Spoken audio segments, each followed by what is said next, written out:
आज आपण 11 trigonometric फर्स्टमधील fundamental identities हा पॉईंट आणि त्याच्यानंतरचे पॉईंट जे आहेत ठराविक पॉईंट त्या बघणार आहोत. तर त्यामध्ये स्टार्टिंगला बघा फंडामेंटल आयडेंटिटीज आहेत, तो जो फर्स्ट पॉईंट आहे तो आपण आधी बघूयात. त्यामध्ये बघा एकूण 3 आहेत फंडामेंटल आयडेंटिटीज. फर्स्ट आहे sine square theta plus cos square theta equal to 1. त्यामधील त्याच्यामुळे आपण हा सेकंड फॉर्म्युला जो आहे तो प्रूव्ह करू शकतो. साइन स्क्वेअर थिटा आपल्याला जर व्हॅल्यू हवी असेल तर आपण sine square theta equal to 1 minus cos square theta या प्रकारे ती व्हॅल्यू फाइंड आउट करू शकतो. Second is cos square theta equal to 1 minus sine square. म्हणजे या एका फॉर्म्युला आपण हे दोन फॉर्म्युले त्या ठिकाणी यूज करू शकतो याचे कन्व्हर्जन करून. ठीक आहे. आता आपल्याला हे दोन्ही फॉर्म्युले हा दोन्ही तो तिन्ही फॉर्म्युले आपल्याला लागतात. Second formula is 1 plus tan square theta equal to sex square theta. ज्याच्यावर आपण सेक्स स्क्वेअर थिटा फाइंड केला पण टॅन स्क्वेअर थिटा आपण याच्यावर फाइंड करू शकतो. पण टॅन स्क्वेअर आपल्याला ज्यावेळेला हवा असेल त्यावेळेला आपल्याला जर सेक्स स्क्वेअर व्हॅल्यू माहिती असेल आणि आपल्याला टॅन स्क्वेअरची व्हॅल्यू फाइंड करायची, थिटाची फाइंड करायची, त्यावेळेला आपण याच्यावरूनच tan square theta equal to sex square theta minus 1 असा फॉर्म्युला तयार करतो. Third formula is 1 plus cot square theta is equal to cosecs square theta. आता आपल्याला कोसेक्स स्क्वेअर थिटा माहिती असेल तर आपण डायरेक्ट आणि कॉट स्क्वेअर थिटा आपल्याला फाइंड करायचा असेल तर आपण या ठिकाणी cot square theta equal to 1 या साईडला घेऊन कोसेक्स स्क्वेअर थिटा मायनस 1 असं कन्व्हर्जन करून त्यामध्ये त्यानुसार आपण कॉट स्क्वेअरची व्हॅल्यू फाइंड करतो. ठीक आहे. तर हे 3 जे फॉर्म्युले आहेत हे मेन फॉर्म्युला हा फर्स्ट, सेकंड अँड थर्ड हे 3 फॉर्म्युले आपले स्टँडर्ड युनिट सर्कल वरून फाइंड केलेले आहेत. तर आपण स्टार्टिंगला ज्या वेळेला पॉईंट बघितला आपण साइन कॉस याचे व्हॅल्यू फाइंड केले, आपण फॉर्म्युले फाइंड केले आपण, त्यानंतर त्यावेळेला आपण हा फर्स्ट फॉर्म्युला प्रूव्ह केला होता. ठीक आहे. मग बघा आपण पुन्हा एकदा सांगते मी हे फॉर्म्युले कशा प्रकारे प्रूव्ह केले ते. तर फर्स्ट प्रूव्ह केलं की आपण सेकंड अँड थर्ड हा प्रूव्ह करू शकतो लगेच. हा एक्स वाय ऍक्सिस आणि हे जे सर्कल आपण ड्रॉ करतो हे सर्कल हा unit circle, standard unit circle, म्हणजे सेंटर ओरिजिनला आहे. त्याचबरोबर ह्याचे रेडियस जे असणार आहे ते असणार आहे 1. हा पॉईंट आहे P of x comma y. आता आपण या पी मधून ड्रॉ केला, एक लाईन परपेंडिक्युलर ड्रॉ केला होता, तो या एक्स ऍक्सिस वरती परपेंडिक्युलर झाला होता. ठीक आहे. आता हा झाला 90 डिग्री अँगल तयार. आता हा जो एम, हा जो ओ एम आहे याची लेंथ आपण एक्स ऍक्सिस वरती बघणार आहोत, म्हणजे याची लेंथ असणार आहे एक्स. पीएम हा आपण वाय वर मेजर करणार, म्हणजे पीएम झाला वाय. ठीक आहे. आणि हे सर्कल आहे स्टँडर्ड युनिट सर्कल, त्यामुळे रेडियस असणार आहे 1. ठीक आहे. आता या सर्कलवरून आपण हे 3 फॉर्म्युले कसे प्रूव्ह केले तर बघा हा पी पॉईंट आपल्याला दिलेला आहे. ठीक आहे. सेंटर हा ओरिजिनला आहे, ओरिजिनचे कोऑर्डिनेट 0 0 असतात. मग हा जो ट्रायंगल तयार झाला हा ट्रायंगल झालेला आहे राईट अँगल ट्रायंगल. मग तुम्ही पायथागोरस थेरमनुसार सुद्धा या ठिकाणी फॉर्म्युला प्रूव्ह करू शकता, म्हणजे ओपी इक्वल तुम्हाला एक फॉर्म्युला मिळेल, किंवा डिस्टन्स फॉर्म्युला जरी तुम्ही वापरला या ठिकाणी डिस्टन्स फॉर्म्युला तुम्हाला या ठिकाणी ओपीची लेंथ मिळेल. बरोबर. ओपी इक्वल एक फॉर्म्युला मिळेल. तर तुम्हाला पायथागोरस थेरम झालेला आहे, डिस्टन्स फॉर्म्युला तुम्हाला झालेला आहे, तर आपण पायथागोरस थेरम या ठिकाणी वापरूया आणि त्यानुसार आपण या ठिकाणी फॉर्म्युला प्रूव्ह करूया. तर बघा बाय पायथागोरस आपल्याला काय मिळेल, OP square equal to O M square plus P M square. आता ओपी हा 1 आहे. ठीक आहे. ओएम ची लेंथ किती आहे, एक्स आहे, ओएम स्क्वेअर त्यामुळे या ठिकाणी एक्स स्क्वेअर होणार. ठीक आहे. पीएम आहे वाय, पीएम स्क्वेअर आहे या ठिकाणी वायचे सुद्धा स्क्वेअर होणार आहे. म्हणजे आपल्याला हा फॉर्म्युला मिळाला, काय मिळाला, x square plus y square equal to 1. आता आपण स्टार्टिंगलाच एक्स म्हणजे आपण साइन थिटा प्रूव्ह केला होता, सॉरी कॉस थिटा प्रूव्ह केला होता आणि वाय म्हणजे साइन थिटा प्रूव्ह केला होता. मग त्यावरून आपण डायरेक्ट या ठिकाणी एक्स आणि वायची व्हॅल्यू पुट करूया. आपले एक्स म्हणजे काय कोण होता, कॉस स्क्वेअर कॉस थिटा होता, ज्या ठिकाणी मिळेल कॉस स्क्वेअर थिटा. वाय म्हणजे साइन थिटा प्रूव्ह केला होता आपण वायची व्हॅल्यू वाय बद्दल, ज्या ठिकाणी येईल sine square theta equal to 1. म्हणजे ही झाली first identity, sine square theta plus cos square equal to 1. ठीक आहे. नेक्स्ट फॉर्म्युला प्रूव्ह करूया आपण. आता बघा साइन थिटा म्हणजे एक्स आहे आपल्याला माहिती आहे, काय आहे एक्स, सॉरी वाय आहे, आणि कॉस थिटा म्हणजे आपल्याला माहिती आहे एक्स आहे. ठीक आहे. हे बेसिक आपण स्टार्टिंगला हे फॉर्म्युले प्रूव्ह केलेत, तर त्याबद्दल आपल्याला हे फॉर्म्युले माहिती आहे त्या ठिकाणी. ठीक आहे. आता काय प्रूव्ह करूया आपण, तर हे जे रिलेशन प्रूव्ह केलंय आपण ह्याला 1 नाव देऊया आणि या रिलेशनला आपण एक्स स्क्वेअरने डिवाइड करूया. ठीक आहे. हा फर्स्ट प्रूव्ह झाला फॉर्म्युला. तर सेकंड प्रूव्ह करण्यासाठी आपण या इक्वेशन नंबर 1 ला divide x square on both side, या इक्वेशन नंबर 1 ला एक्स स्क्वेअरने डिवाइड करूया. डिवाइड आपल्याला काय मिळेल, तर x square upon x square 1 येईल प्लस वाय अपॉन एक्स, बरोबर वाय डिवाइड झाला दोन्ही स्क्वेअरमध्ये, त्यामुळे ब्रॅकेट स्क्वेअर आपण लिहू शकतो आणि equal to 1 upon x square येईल. ठीक आहे. आता वाय आणि एक्स बद्दल पुट करूया. आता वाय अपॉन एक्स म्हणजेच काय येणार तर बघा वाय अपॉन एक्स म्हणजे sine theta upon cos theta, म्हणजे या ठिकाणी आपल्याला मिळेल टॅन स्क्वेअर थिटा. ठीक आहे. 1 अपॉन एक्स स्क्वेअर आहे, तर 1 अपॉन एक्स म्हणजेच कोण आहे कॉस थिटा आहे, तर 1 अपॉन बघा या ठिकाणी लिहिते 1 upon x square equal to 1 upon x म्हणजे कॉस आहे, म्हणजे 1 अपॉन कॉस स्क्वेअर थिटा होईल, आणि 1 अपॉन कॉस म्हणजे सेक असतो, म्हणजे या ठिकाणी मिळेल आपल्याला सेक स्क्वेअर थिटा. म्हणजे हा सेकंड फॉर्म्युला प्रूव्ह झाला. ठीक आहे. सिमिलरली थर्ड फॉर्म्युला प्रूव्ह कसा करायचा, तर आता या ठिकाणी बघा आपण एक्स स्क्वेअर डिवाइड केलं, थर्ड फॉर्म्युला प्रूव्ह करण्यासाठी आपण डिवाइड करूया वाय स्क्वेअरने. Divide Y square on both side. ठीक आहे. मग X square upon Y square म्हणजे X upon Y bracket square येईल, Y square upon Y square 1 येईल, आणि या ठिकाणी 1 अपॉन वाय स्क्वेअर येईल.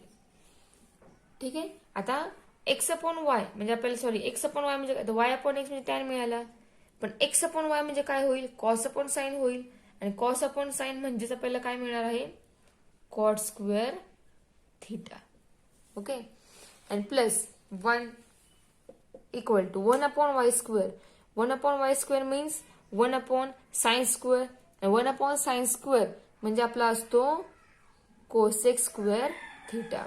सेकंड थर्ड फॉर्म्युला आपला प्रूव्ह झाला या ठिकाणी. ठीक आहे.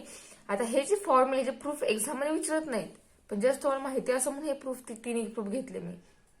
आपल्याला डायरेक्ट हे फॉर्म्युले यूज करायचे एक्झाम मध्ये, आणि हे फॉर्म्युले तुमचे पाठ असणं महत्वाचं. मी हे सगळे फॉर्म्युले पाठ करा व्यवस्थित, कारण हे फॉर्म्युले आपल्याला एक्झाम्पल मध्ये सॉल्व्ह करताना लागणार आहेत. ठीक आहे. आता नेक्स्ट पॉईंट बघूया याच्यावरचा. नेक्स्ट पॉईंट आहे domain and range of trigonometric function. स्टार्टिंगला आपण फर्स्ट आयडेंटिटी वरून साइन आणि कॉसची रेंज आणि डोमेन दोन्ही फाइंड करूया. ठीक आहे. तर बघा आपली फर्स्ट आयडेंटिटी काय आहे sine square theta plus cos square theta is equal to 1. ही आहे आपली first identity. Sine square plus cos square equal to 1 म्हणजेच sine square theta is less equal 1 and cos square theta is less equal 1. Okay. तर sine square is less equal 1 म्हणजेच काय असतो तर sine theta म्हणजे साइनचा आपण स्क्वेअर रूट जर घेतलं तर आपल्याला काय मिळेल तर -1 less equal sine theta is less equal 1 and -1 is less equal cos theta is less equal 1. म्हणजेच काय बघा तर साइन थिटा थिटा हा तुम्ही काहीही पुट करा, थिटा आर रिअल नंबर मधला कोणताही पुट करा, येणारी साइनची व्हॅल्यू ही -1 to 1 याच्यामध्येच व्हॅरी होणार. ठीक आहे. कॉस थिटा येते आणि थिटा सुद्धा असं तुम्ही काहीही पुट करा, येणारी व्हॅल्यू जी आहे कॉस साठी ती -1 to 1 मध्येच व्हॅरी होणार. म्हणजे या ठिकाणी -1 to 1 ही झाली रेंज आणि व्हॅल्यू ऑफ थिटा हा झाला डोमेन. आपण जो थिटा या ठिकाणी पुट करणार आहोत तो थिटा ती व्हॅल्यू तो असणार आहे डोमेन, आणि येणारी व्हॅल्यू जी आहे ती या इंटरव्हल मध्ये फक्त येणार आहे -1 to 1 क्लोज इंटरव्हल. मग तो जो आहे ती असणार आहे या ठिकाणी साइनची रेंज. सिमिलरली कॉस सुद्धा सेम आहे तेच आहे. मग या ठिकाणी साइन आणि कॉस दोघांसाठीही डोमेन असणार आहे आर, रेंज असणार आहे क्लोज इंटरव्हल -1, +1. ठीक आहे. मग आपण या ठिकाणी लिहूयात. फर्स्ट आपण साइन थिटा कन्सिडर करूयात. So consider y equal to sine theta. ठीक आहे. Where theta belongs to R and y belongs to close interval -1, 1. क्लोजचं मिनिंग असतं less than or equal to. ह्या ठिकाणी इक्वल टू साइन सुद्धा येतं, म्हणजे ती व्हॅल्यू धरून पूर्ण म्हणजे -1 पासून +1 पर्यंत जे नंबर या ठिकाणी असतात ते सगळे नंबर या इंटरव्हल मध्ये आहेत. ते तुम्हाला हे सेटमध्ये झालेलं आहे इंटरव्हलचं मिनिंग. आणि डोमेन अँड रेंज ह्या दोघांचंही तुम्हाला मिनिंग सेटमध्ये घेतलेलं आहे. म्हणजे या ठिकाणी डोमेन म्हणजेच काय तर व्हॅल्यू ऑफ थिटा आहेत, आणि रेंज म्हणजे व्हॅल्यू ऑफ येणारी व्हॅल्यू आहे. थिटा पुट केल्यानंतर येणारी व्हॅल्यू ती असणार आहे रेंज, आणि थिटा आपण जो पुट करतोय तो असणार आहे डोमेन. ठीक आहे. प्रत्येक डोमेन मधल्या प्रत्येक थिटाच्या प्रत्येक व्हॅल्यूसाठी येणारी व्हॅल्यू जी आहे ती या इंटरव्हल मध्ये जर आली तर ते तो थिटा जो असणार आहे तो बरोबर असणार, म्हणजे ती जी व्हॅल्यू आहे ती बरोबर असणार आहे, अॅक्युरेट. जर येणारी व्हॅल्यू त्याच्या बाहेर आली, या इंटरवलच्या बाहेरची आली, तर काहीतरी चुकलंय किंवा आपला अँगल जो थिटा घेतला आपण तो चुकलेला आहे. ठीक आहे. मग आता हे झालं साईनसाठी. Similarly cos theta. Second consider, या ठिकाणी आपण डोमेन रेंज लिहूयात. So domain of sine theta is R. Domain काय झालं? R, real number. And range of sine theta is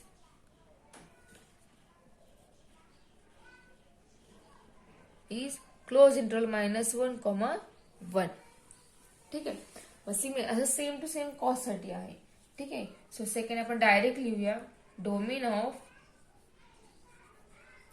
cos theta is R and range of cos theta is close interval -1, +1. हे झालं sign आणि cos साठी. ठीक आहे. आता यासारखं सेम टू सेम आपण आता टॅन, कॉट, सेक, कोसेक या सगळ्यांचे डोमेन रेंज फाइंड करूयात. बघा, तिसरं कन्सिडर करूया आपण y = tan थिटा. ठीक आहे. आता y = tan कन्सिडर केलेला आहे. तर टॅन थिटा हा कोणत्या कोणत्या अँगलसाठी एक्झिस्ट नाहीये? तर बघा, therefore tan theta does not exist for theta equal to. Theta बघा कोणता कोणता असतात त्या ठिकाणी? ±π/2. 90 अँगलसाठी आपल्या टॅनची व्हॅल्यू येत नाही. मग ज्या ज्या वेळेला साइन याची व्हॅल्यू 0 येते त्या प्रत्येक अँगलसाठी आपला टॅन थिटा हा एक्झिस्ट नसतो. ठीक आहे. मग +π/2 असेल किंवा ±3π/2 असेल किंवा ±5π/2 असेल, अप टू सो ऑन. या सगळ्या अँगलला आपला टॅन हा एक्झिस्ट नाहीये. ठीक आहे. आता ही जी व्हॅल्यू, हे अँगल जे आहेत हे प्रत्येक ठिकाणी मायनस करू शकणार नाहीये. मग त्याची nth टर्म जी आहे ती nth आपण लिहूयात. मग त्याची nth टर्म काय येईल बघा? In general tan theta does not exist for theta is equal to. आता nth टर्म जी आहे ती सिक्वेन्शियल झाल्यानंतर तुम्हाला समजेल की कशी फाइंड करायची ते. मग डायरेक्ट या ठिकाणी मी nth टर्म लिहिते. nth टर्म या ठिकाणी असणार आहे equal to 2n - 1π/2. Okay. And where हा जो n आहे, हा n असणार आहे इंटिजर मधला. ठीक आहे. आय. आता आपला टॅन, ठीक आहे, तर आपल्याला समजलं की टॅन या अँगल एक्झिस्ट नाहीये. या अँगलसाठी टॅनची व्हॅल्यू येत नाही. इन जनरल 2n - 1π/2 साठी आपला टॅन हा डिफाईन नाहीये. मग आता टॅनची रेंज आणि डोमेन कशी फाइंड करायची? तर बघा, therefore for y domain of tan theta is domain of tan theta is domain काय असणार आहे? मग बघा, येणारी व्हॅल्यू म्हणजे टॅन थिटा जो पुट करतोय आपण, तो थिटा पुट केल्यानंतर आपल्याला व्हॅल्यू मिळाली पाहिजे. बरोबर आहे. मग आता आपल्या टॅन साठी या अँगलमध्ये ज्या सगळ्या अँगलला व्हॅल्यू मिळत नाहीये, इन जनरल या सगळ्या व्हॅल्यूसाठी आपल्याला थिटाला साठी पुट केल्यानंतर टॅनची व्हॅल्यू मिळत नाहीये. म्हणजे आपला डोमेन टॅनचा काय असणार आहे? तर आर रिअल नंबर मधला असणार. हे सगळे रिअल नंबरच आहेत. मग आपला टॅनचा डोमेन हा रिअल नंबर मधला असणार आहे. पण हे सगळे अँगल सोडून बाकी सगळ्या अँगलसाठी आपला टॅन डिफाईन होणार आहे. म्हणजे आपला टॅनचा डोमेन काय आला? तर R - 2n - 1π/2. या सगळ्यासाठी आपला टॅन हा डिफाईन असणार आहे. बरोबर आहे. मग त्या ज्यासाठी डिफाईन असणार आहे आपला टॅन, तो R, त्या R मधून आपल्याला हा अँगल मायनस केला, जे राहणार आहेत अँगल, त्या अँगल आपला टॅन डिफाईन असणार आहे. मग ते सगळे जे अँगल आहे तो असणार आहे या टॅनचा डोमेन. ओके. ठीक आहे. डोमेन आपण लिहूया R- in set 2n - 1π/2, n belongs to integer. हा झाला डोमेन. आता येणारी व्हॅल्यू जी आहे टॅनची, मग तो असणार आहे रेंज. मग रेंज या ठिकाणी रेंज ऑफ टॅन थिटा ती काय येणार आहे? तर येणारी व्हॅल्यू मिळणार आहे आणि ती येणारी व्हॅल्यू आर मधली असणार आहे. त्यामुळे या ठिकाणी आपल्या टॅनचा रेंज झाली टॅनची आर. ठीक आहे. त्याला स्पेसिफिक असं इंटरव्हल कोणताही नाहीये. साइन कॉस फक्त इंटरव्हल आहे की त्याचा येणारी व्हॅल्यू ही याच इंटरव्हल मध्ये आली पाहिजे, पण टॅनची येणारी व्हॅल्यू जी आहे ती कोणतीही असणार आहे, मग त्यामुळे त्या ठिकाणी आला आर. आता हा हे झालं रोमन रेंज आपण साइन कॉस आणि टॅन साठी फाइंड आउट केली. सिमिलरली आपण सेक कोसेक आणि कॉट साठी फाइंड आउट करूयात. फोर्थ बघा आता, consider Y equal to cosec theta. आता कोसेक म्हणजे काय बघा, कोसेकचा formula cosec theta equal to 1 cosec means 1 sine theta. ठीक आहे. आता कोसेकचे डोमेन फाइंड करताना तो कधी कधी फाइंड होणार आहे, तर ज्या वेळेला साइन थिटा हा 0 असणार आहे त्या प्रत्येक अँगलसाठी आपला कोसेक डिफाईन होणार नाहीये. मग ते सगळे अँगल सोडून राहिलेले जे थिटा असणार आहेत त्यासाठी आपला कोसेक डिफाईन होणार आहे. मग ज्या ज्या अँगल आपला कोसेक डिफाईन होईल तो असणार आहे या कोसेकचा डोमेन. तर बघा, hence cosec theta will not cosec theta will not exist when sin theta equal to 0, when theta equal to 0 plus minus pi plus minus 2 pi up to so on. ज्या वेळेला sin theta हा 0 असेल त्यावेळेला cosec define होणार नाहीये, बरोबर, exist होणार नाहीये. म्हणजेच theta 0 plus minus pi plus minus 2 पाय अप टू सोन या प्रकारे ज्यावेळेला थिटा असेल त्यावेळेला कोसेक डिफाईन होणार नाहीये. इन जनरल याची nth टर्म काय असणार आहे, ती nth टर्म असणार आहे n पाय. म्हणजे थिटा एन पाय असेल त्यावेळेला आपला साइन हा 0 असणार आहे आणि साइन 0 असल्यामुळे आपला कोसेक डिफाईन होणार नाहीये. म्हणजे याचा अर्थ cosec does not exist if theta equal to n pi n belongs to I. म्हणजे आपल्या कोसेकचा डोमेन झाला बघा, therefore domain of cosec theta is equal, domain काय असेल मग आर. सगळे रिअल नंबर असणार आहेत, पण कोणते रिअल नंबर सोडून, तर बघा minus n pi such that n belongs to I. ठीक आहे. सगळे एन पाय आणि एन बिलॉंग्स टू हा आय आहे. हे सगळे थिटा सोडून बाकी सगळ्या रिअल नंबरसाठी आपला कोसेक डिफाईन होणार आहे. मग ज्या ज्या अँगलला कोसेक डिफाईन होईल तो झाला कोसेकचा डोमेन. ठीक आहे. तर डोमेन फाइंड झालं तर रेंज फाइंड करूया. तर आपण साइनची रेंज फाइंड केली होती, तर साइन आपला कुठे व्हॅरी होतो, तर -1 लेस इक्वल साइन थिटा लेस इक्वल 1. ह्यामध्ये -1 प्लस 1 मध्ये आपला साइन व्हॅरी होणार आहे. तुम्ही थिटा काही पुट करा. म्हणजे ही झाली साइनची रेंज. आता या पूर्ण इक्वेशनला आपण साइनने डिवाइड करूयात, बरोबर. आणि आपण 1/साइनला काय म्हणलं आहे, तर वाय म्हणलं आहे. सिन्स वाय इक्वल टू 1/साइन थिटा म्हणजेच कोसेक थिटा असतो, बरोबर आहे. मग आपण ज्या वेळेला या पूर्ण रिलेशनला साइनने डिवाइड करू त्यावेळेला आपल्याला काय मिळेल, तर -1/साइन लेस इक्वल 1 लेस इक्वल 1/साइन, बरोबर आहे. म्हणजे आपल्याला या ठिकाणी काय मिळेल, तर -1/साइन म्हणजे आपण वाय कन्सिडर केला आहे. म्हणजे आपल्याला साइन डिवाइड केला आपल्याला काय मिळणार आहे, तर वाय इज लेस इक्वल -1 मिळेल and Y is greater equal +1 मिळेल, बरोबर का. म्हणजे -1 पेक्षा लहान वाय मिळणार आहे और +1 पेक्षा मोठे वाय मिळणार आहेत, बरोबर आहे. म्हणजेच या ठिकाणी आपल्या कोसेकची रेंज काय झाली, range of cosec theta is equal to, range काय असणार या ठिकाणी, तर आर मायनस बघा -1 पेक्षा लहान सगळे जे असणार आहेत वाय त्या सगळ्या व्हॅल्यू जे आहेत त्या ठिकाणी आपल्या कोसेकची व्हॅल्यू येणार आहे. आणि या वाय पेक्षा आणि +1 पेक्षा मोठे जे वाय आहेत +1 पेक्षा मोठा अशी व्हॅल्यू आपल्या कोसेकची येणार आहे थिटा पुट केल्यानंतर. बघा समजलं का. आपण थिटा ज्यावेळेला पुट करू इथे कोणताही तुम्ही फिट करा इथे हे थिटा सोडून, तर ती येणारी व्हॅल्यू ही -1 पेक्षा लहान असेल किंवा इक्वल असेल, ठीक आहे. पण +1 पेक्षा मोठी असेल किंवा इक्वल असेल, बरोबर आहे. मग त्यासाठी आपला वाय काय होणार आहे या ठिकाणी, कोसेकला काय व्हॅल्यू येणार आहे. म्हणजे आपल्या कोसेकची रेंज काय झाली, तर आर मायनस ओपन इंटरवल -1, +1. म्हणजे बघा आर म्हणजे सगळे रिअल नंबर मायनस कोणते नंबर सोडून, तर -1, 1 या ओपन इंटरवल आहे. म्हणजे -1 आणि +1 सोडून यामध्ये जे नंबर असणार आहेत ते नंबर सोडून बाकी सगळे नंबर जे आहेत ते असणार आहे कोसेकची रेंज. ठीक आहे. आता यासारखं सेम टू सेम आपण सेक साठी फाईंड करूया डोमेन आणि रेंज. पुढचं बघा 5th आहे sec theta. Consider y equal sec theta. Sec theta means 1 cos theta. ठीक आहे. आणि sec theta will not exist when cos theta equal 0. ज्यावेळेला cos थिटा हा 0 असेल त्यावेळेला आपला सेक थिटा हा डिफाईन होणार नाहीये.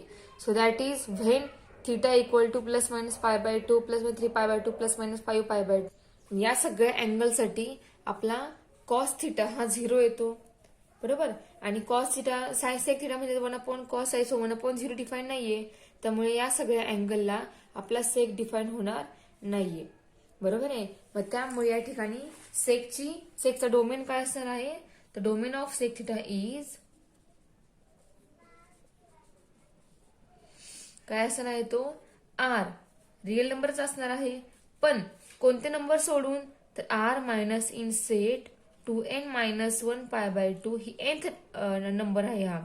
याच्या पुढचा nth नंबर तुम्हाला सिक्वेन्सरी चॅप्टर झाल्याने तुम्हाला फाइंड करता येईल. nth नंबर कसा करायचा फाइंड त्यात फॉर्म्युला आहे. तेव्हा तुम्हाला जमेल की nth नंबर कशा प्रकारे फाइंड आउट करायचे ते. So R minus nth number असणार आहे 2n-1 π/2 n belongs to integer. हे सगळे थिटा सोडून बाकी सगळ्या अँगल साठी आपला सेक हा डिफाईन होणार आहे. मग ज्या अँगल आपला सेक डिफाईन होईल तो सगळा या ठिकाणी सेकचा डोमेन असणार आहे. ठीक आहे. डोमेन झाला. आता रेंज फाईंड करूया. तर आपण कॉसची रेंज फाईंड केली होती. तर कॉसची व्हॅल्यू कुठे व्हॅरी होते तर बघा अल्सो कॉस हा -1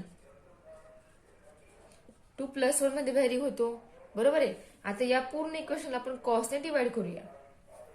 ठीक आहे. आपल्याला फॉर्म्युला काय माहिती 1/cos थिटा म्हणजे सेक थिटा असतो हे आपल्याला माहिती आहे. बरोबर. म्हणजे -1/cos म्हणजे इथं मायनस सेक येईल, इथं 1 येईल आणि इथं प्लस सेक येईल. बरोबर आहे. आणि 1/cos म्हणजे आपण त्याला y मानलेला आहे. मग कॉस डिवाइड केल्यानंतर आपल्याला काय मिळेल तर सेक पुट करायच्या ऐवजी आपण 1/cos ऐवजी फक्त डायरेक्ट y कन्सिडर करूयात. तर आपल्याला काय मिळेल तर y इज लेस इक्वल -1 और y इज ग्रेटर इक्वल +1. म्हणजेच आपला सेकची रेंज काय येणार आहे. सेक आपण थिटा पुट केल्यानंतर येणारी व्हॅल्यू जी आहे ती व्हॅल्यू एक तर -1 पेक्षा लहान किंवा -1 येईल आणि +1 पेक्षा मोठी किंवा +1 येईल. बरोबर आहे. अशी सेकची व्हॅल्यू येईल आर पुट केल्यानंतर थिटा पुट केल्यानंतर. बरोबर आहे. सेकची रेंज काय झाली बघा. So therefore range of sec theta is equal to range काय असणार आहे आर असणार आहे. रिअल नंबर्स येणार आहे. पण कोणता इंटरवल सोडून तर ओपन इंटरवल -1, -1 हा इंटरवल सोडून बाकी सगळे नंबर जे आहेत ते त्या ठिकाणी सेकची व्हॅल्यू मिळणार आहे. थिटा पुट केल्यानंतर म्हणजे जी व्हॅल्यू मिळणार आहे ती होणार आहे सेकची रेंज. आणि ज्या व्हॅल्यूसाठी मिळणार आहे तो झाला या ठिकाणी सेकचा डोमेन. ठीक आहे. Domain of sec is r minus 2n-1 into π/2 and range of sec theta is r minus open interval -1, 1. आता लास्ट आपला एक राहिला ट्रिगोनोमेट्रिक फंक्शन ते आहे कॉट थिटा. तर बघा आपण y equal to cot theta घेऊयात. आता कॉटचा फॉर्म्युला काय आहे तर cot theta equal since cot theta equal to 1/tan theta.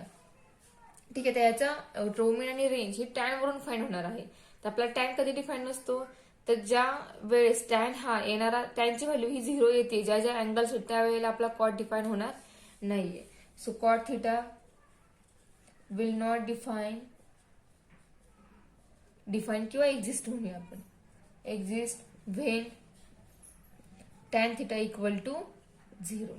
आणि टॅन थिटा 0 कधी असेल तर बघा that is when theta is equal to 0 ±π ±2π ±3π up to so on. या प्रत्येक अँगलसाठी टॅनची येणारी व्हॅल्यू ही 0 येते. बरोबर आहे. मग आता आपला कॉटचा डोमेन काय असेल तर बघा. सो याची इन जनरल एन नंबर लिहा. So in general theta is equal to nπ, n belongs to I. So domain of tan theta is cot theta is domain of cot theta is equal to R. सगळा real number असणार आहे पण कोणते angle सोडून? तर R minus n pi n belongs to I. हे सगळे theta सोडून बाकी सगळ्या थिटासाठी आपल्याला कॉटची व्हॅल्यू येणार आहे. बरोबर आहे. त्यामुळे हा झाला कॉटचा डोमेन. आता रेंज. तर टॅनची रेंज काय आहे? तर टॅन थिटा फुट केलं टॅन येणारी जी व्हॅल्यू आहे ती येते, आर येते, म्हणजे कुठलाही रिअल नंबर या ठिकाणी येतोय. बट कॉटचे सेम तेच असणार आहे. कॉटची रेंज सुद्धा बदलणार नाहीये. म्हणजे या ठिकाणी कॉटची रेंज काय झाली? आज range of cot theta is equal to, तुम्ही काही थिटा पुट करा, तुम्हाला प्रत्येक थिटाला व्हॅल्यू मिळणार आहे. बरोबर आहे. मग जी व्हॅल्यू मिळणार आहे ती असणार आहे या कॉटची रेंज. डोमेन झाला कॉटचा R minus n pi n belongs to I. Range झाली कॉट थिटाची आर. आता डोमेन आणि रेंज प्रत्येक टेबल फंक्शनची फाइंड आउट केली आहे. आता नेक्स्ट पॉईंट जो आहे तो आपण नेक्स्ट लेक्चरमध्ये बघूयात. नेक्स्ट पॉईंट आहे पिरियोडिसिटी. तो आपण नंतर नेक्स्ट लेक्चरमध्ये बघूया. त्यानंतर आपला हे एक्झरसाइज सुरू होतोय. मग तो आपण एक्झरसाइज आणि तो पॉईंट हे दोन्ही आपण नेक्स्ट लेक्चरमध्ये बघूयात.